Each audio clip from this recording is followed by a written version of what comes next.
Hello everyone and welcome to my channel, and today I will be reading an Arlecchino Listener by me, so let's get into it. The cold grip of fear clutched your chest as you tried to push away the woman who had cornered you. Her breath hot and unwelcome on your skin. You struggled, your heart racing, every muscle in your body fighting against the panic rising inside you. It was all a little accident. It had been too accommodating, too nice, and you should have seen that glint in her eyes when she looked at you. She wasn't being normal at all, and yet you'd brushed it off. You thought you were just being paranoid, but here you were, paying the price for ignoring your instincts. Let go, or I swear to God, I'll make sure you regret this. You yelled, your voice trembling, but firm as you shoved her away again. She only smirked, her grip tightening on you. And the door suddenly swung open with a loud crash, and you felt the shift in the room before you even saw her. Get away, right now. Arlecchino's voice was firm, deadly, and controlled, but beneath that icy tone, you could feel the rage simmering.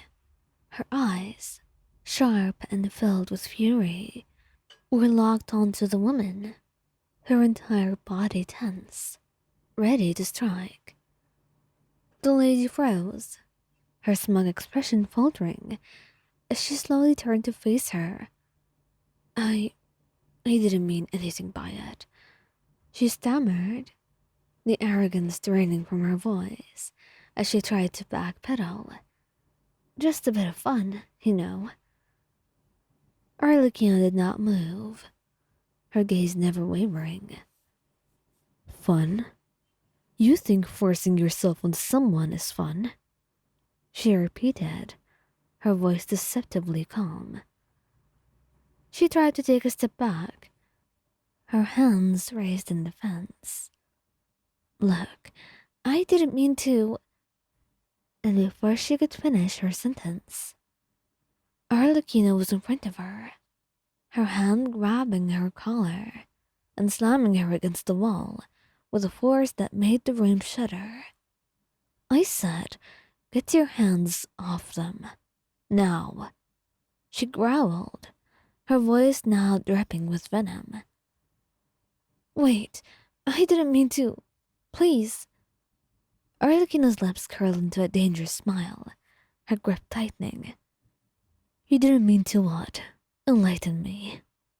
She leaned in closer, her voice dropping to a lethal whisper. You made a mistake. Now, get out of here, before I make sure you never make that mistake again.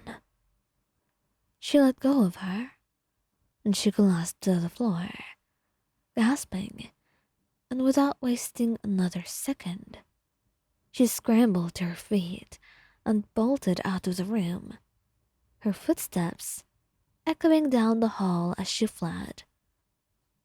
Meanwhile, you were still frozen in place, your heart racing, your breath coming in shallow gasps.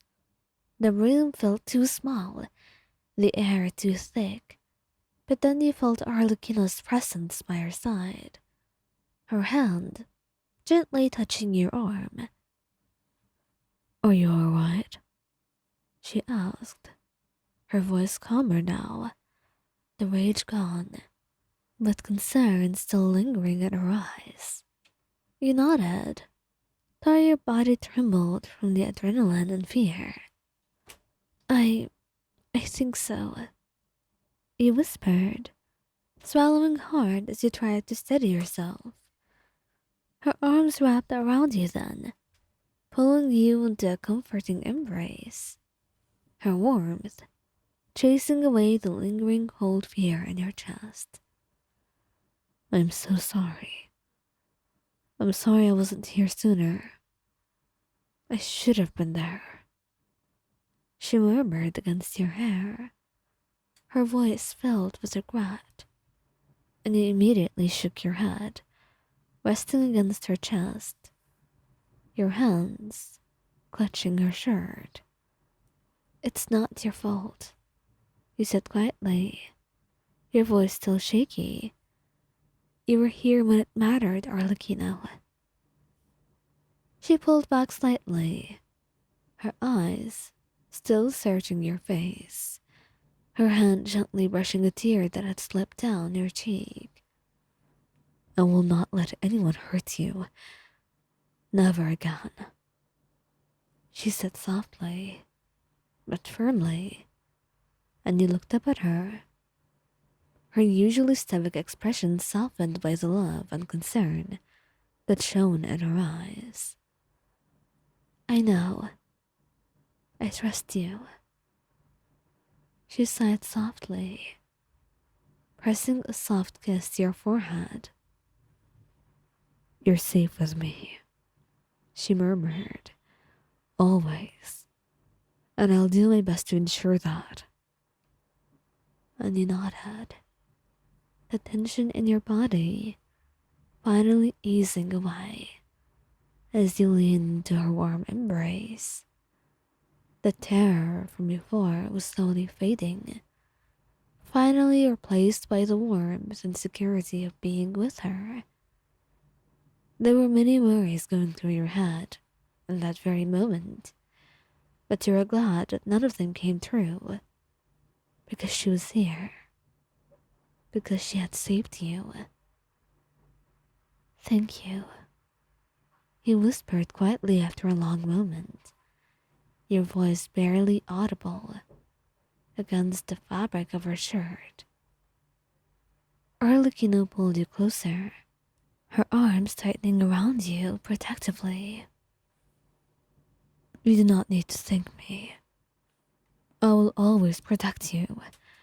It is my duty, and it will remain so for as long as I live," she said softly, her voice a steady promise in the quiet room. And you could always tell, just from the way she spoke, that she was being entirely sincere. And in her arms, you believed her. You always would. You knew that as long as you had her by your side, you would always be safe, no matter who it was that was trying to harm you.